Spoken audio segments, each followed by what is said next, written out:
All right, hello again.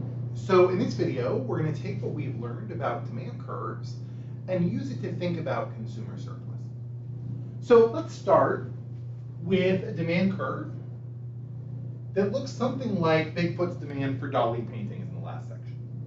So I'll have number of Dalis on the horizontal, and I'll have a price of a Dali on the vertical. Let's say at a price of 20, Bigfoot just starts buying Dalis. Right, we've got some curve like this. And let's say we'll change things a little bit from last time. Let's say that at a price of 10, Bigfoot is going to buy 10 Dali paintings, right? So we got a demand curve that looks something like this. So what I want to know is, what do we know about the value of this 10th Dali painting to Bigfoot, given that this is Bigfoot's demand curve? So to think about this, right? First of all, what does our demand curve tell us? Our demand curve tells us that at a price of 10, Bigfoot would buy 10 Dali paintings, right? At a price of 11, maybe Bigfoot would buy 9 Dali paintings. Right, at a price of 12, maybe 8.5 Dali paintings, right? Something like this, just making up numbers here. Right, at a price of 9, Bigfoot would buy maybe 12 Dali paintings, right? Something like this. Our demand curve is telling us, at each price, how many paintings Bigfoot's going to buy. What it's also going to tell us, though, by the same token, is in some sense, how much each of these Dalis is worth to Bigfoot. And the reason is, if we think about this value of 10 here, right? We know that the 10th Dali painting is worth less than $11 to Bigfoot, because Bigfoot wouldn't have bought it if the price was $11, right? For that matter, if we're going to take this really seriously as a continuous curve, Bigfoot wouldn't have bought that last micron of Dali painting, even if the price was $10.01. So we know that the value of this painting is no more than $10 to Bigfoot, right? We also know if the price drops a little bit below $10, Bigfoot will buy some more, right? We'll buy, if we drop the price to $9, Bigfoot will buy 12 paintings, right? If we drop it to, say, $9.50, Bigfoot will buy 11, or 11 paintings.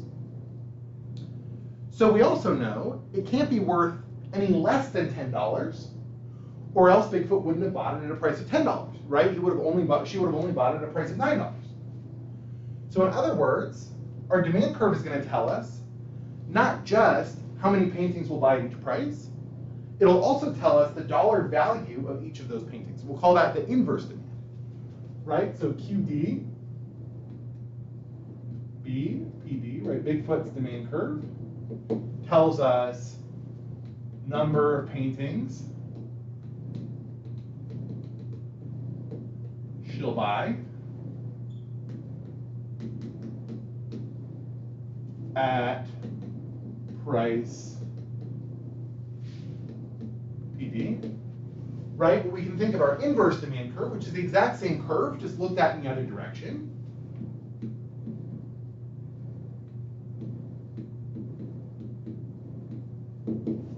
Is value, dollar value of painting Q,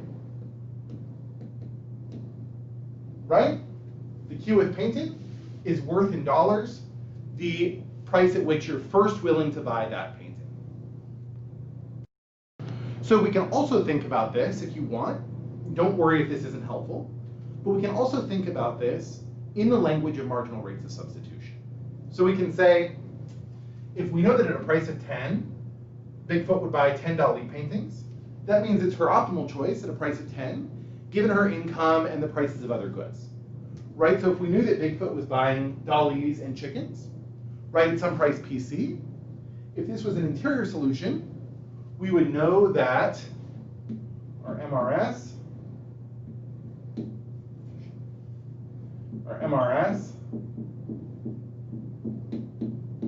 have to equal, right, PC over PD, which means the marginal utilities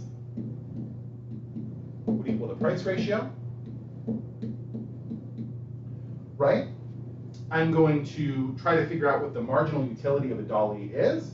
So I'll multiply this up and then multiply by PD over PC.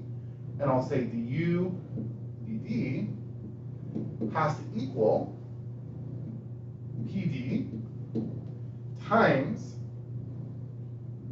du dc over PC.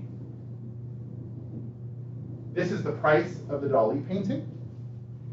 This we can think of as the utility value of $1, right? It's the number of utils you get per dollar spent on chicken. So what we're saying, right, is the utility value of a dolly is the price of a dolly times the utility value of $1 spent on something other than dollies, right? And that's really getting us at the same idea that the price, the inverse demand, is telling us the dollar value of that marginal good to that particular consumer. Okay, so given that, right, given that we know that this 10th dolly is worth exactly $10 to Bigfoot, because that's what she has to pay for it, right? So that's the highest price that she's willing to pay for it.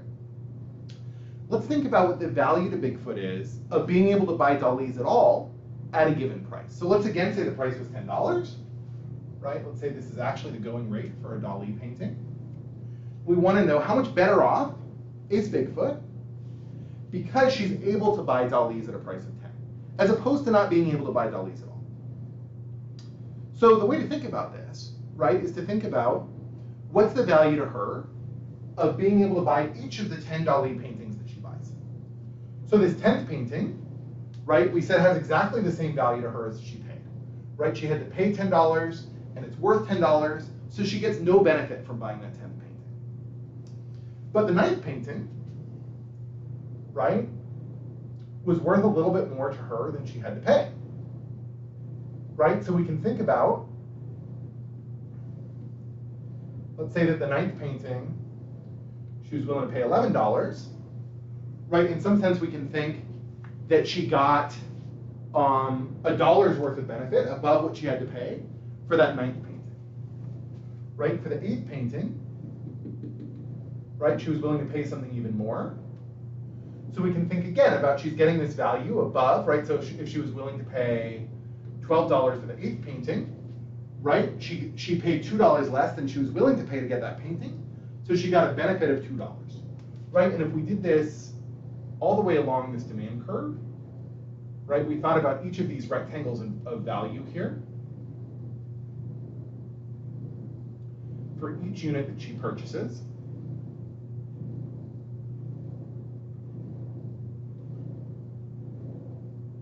Right? The value to her of each of these units, being able to purchase each of these units, is the amount it was worth, the amount she was willing to pay, minus the amount that she actually had to pay. Right?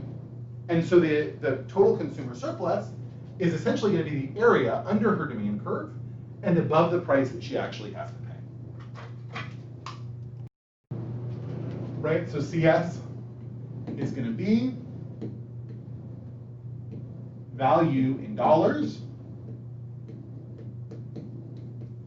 of being able to buy good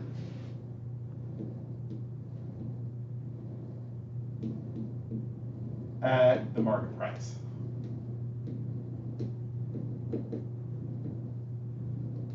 Right? And we're going to calculate it as the area under the demand curve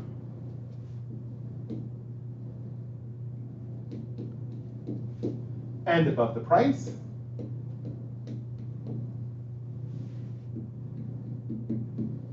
Right? Now in an ideal world, how would we calculate this area?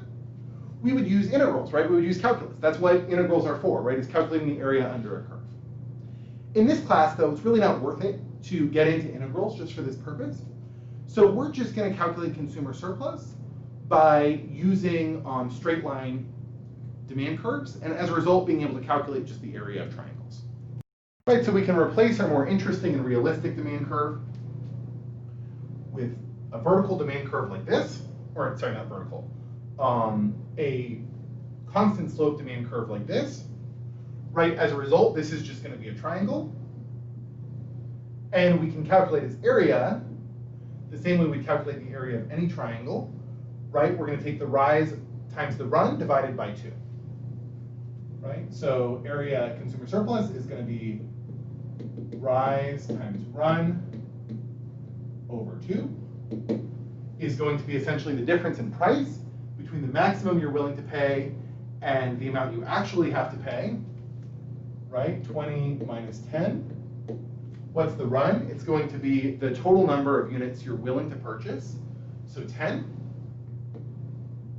over 2, right? So this is just going to be 10 times 10 over 2 is 50, right? So the consumer surplus is going to be 50. The way to think about this is that the value of being able to buy Dali paintings is equal for Bigfoot to the utility value she would have gotten from being given $50, right? And being able to spend those $50 on something else. It's a little bit messier than that because the actual value of $1 is going to depend on how many dollars she has, right? So you might think that the marginal utility of chicken is going to be decreasing, but that's what we're going to go with. It's going to be slightly ill-defined, and there's a lot of economic theory trying to define this more carefully. But the basic idea here, right, is the consumer surplus is going to tell us the dollar value to a consumer of having access to a market. Okay, awesome. Okay, so I want to end today by talking a little bit about the relationship between the shape of demand curves and consumer surplus. So in particular, I want to think about, do we expect to see larger consumer surplus when demand is fairly inelastic or when demand is fairly elastic? So to think about this, why don't we start by thinking about what our consumer surplus would be if our demand curve was perfectly elastic, right? Let's think about the extremes. So what does a perfectly elastic demand curve look like?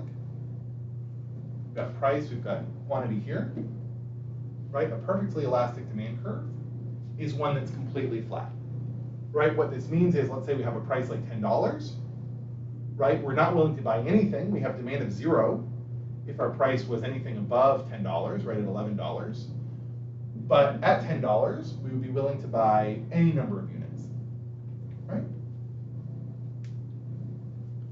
So in this case, if we have a price of $10, what's the consumer surplus as a result of this market existing? So it would be the area above the demand curve, or sorry, below the demand curve and above the price, right? So if I draw out the price, it's exactly on top of our demand curve. So what we're going to conclude is our consumer surplus is 0, right? Let's say just so that you're not worried about this graph going on forever, let's say that our demand curve is perfectly elastic for a while and then eventually it slows down, right? So that we'd actually buy 10. Our consumer surplus is going to be 0 because what it means that our demand is perfectly elastic is that that first unit that we buy is worth no more to us than the 10th unit that we buy, right? Each of those units is worth exactly $10 to me. So if the price is $10, right, that means that I'm going to be no better off from having access to the market than I would if I didn't have access to the market. Why would we ever have a demand that's perfectly elastic? Well, there's only one situation we've actually looked at, right, in the optimization problem, where we would be indifferent between buying a very small amount of some good and a very large amount of some good. Right, that situation, say,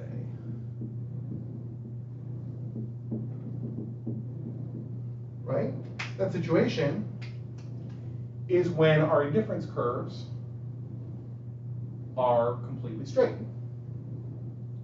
Right? In other words, when we've got two goods that are perfect substitutes. In this situation where two goods are perfect substitutes,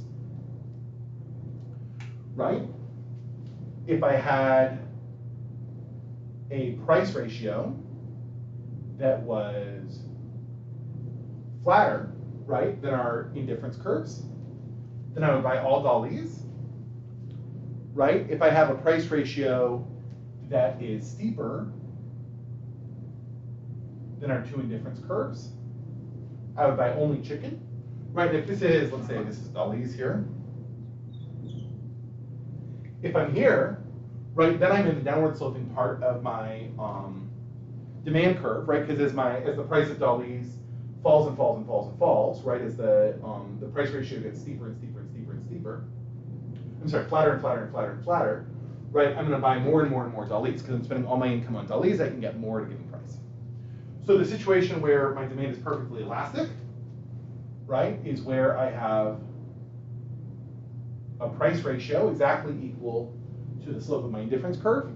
In that situation, right, this is optimal, this is optimal, this is optimal, this is optimal, this is optimal. Anywhere on my budget constraint is optimal.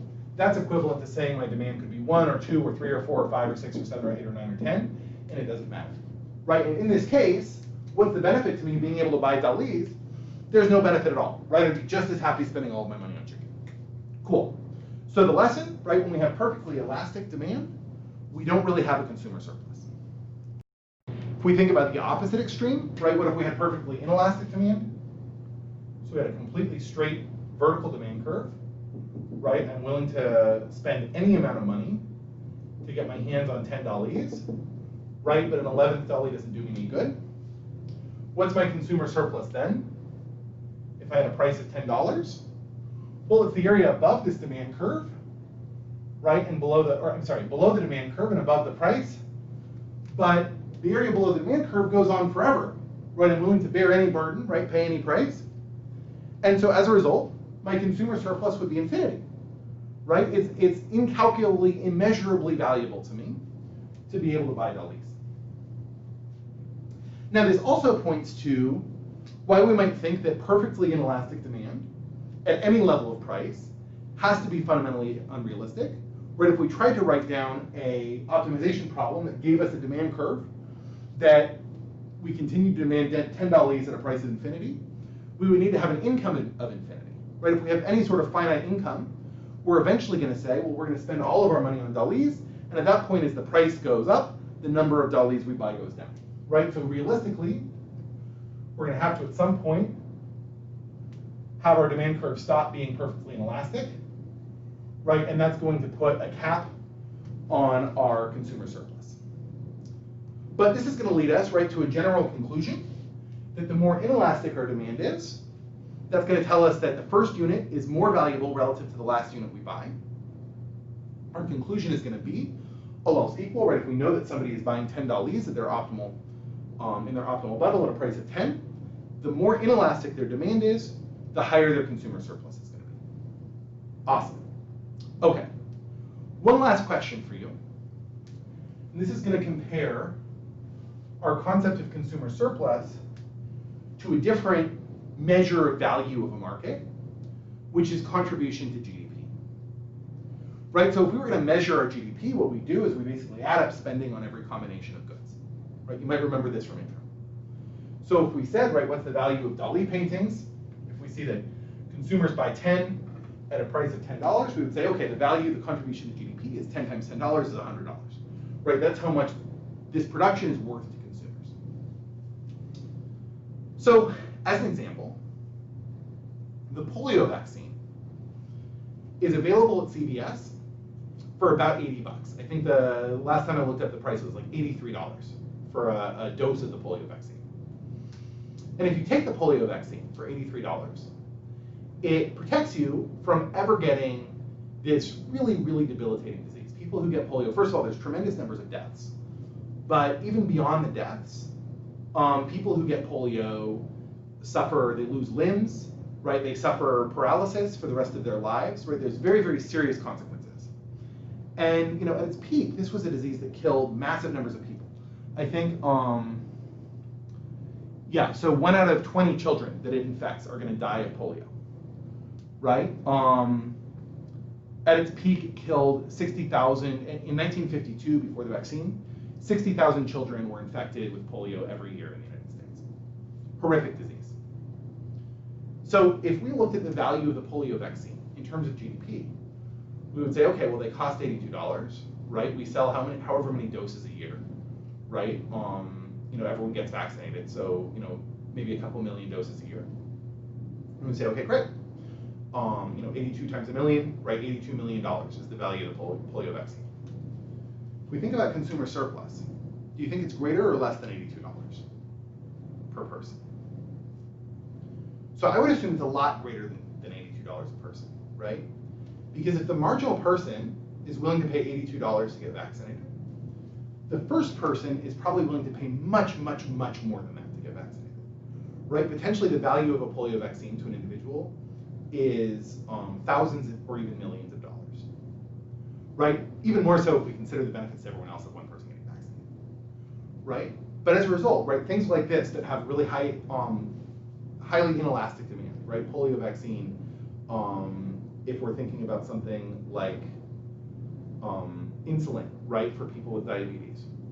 These are likely to have value to consumers that's in great excess of their dollar value to GDP, their dollar contribution to GDP. And the reason is, right, the very last unit sold is less valuable than the first unit sold, right? In the case of polio, the reason is the last unit sold, everyone else is already vaccinated, so you can pay a pretty small risk of getting polio. The first unit sold is incredibly valuable because there's a real risk of everyone getting polio. With insulin, right, it's because the very first unit sold keeps you from dying. You can skim a little bit off of your optimal insulin and not suffer quite as much, although that's really not a good thing. Okay, so that's where I'm going to leave you today. Thank you so much for sticking with me. I'm looking forward to talking to you about this material soon.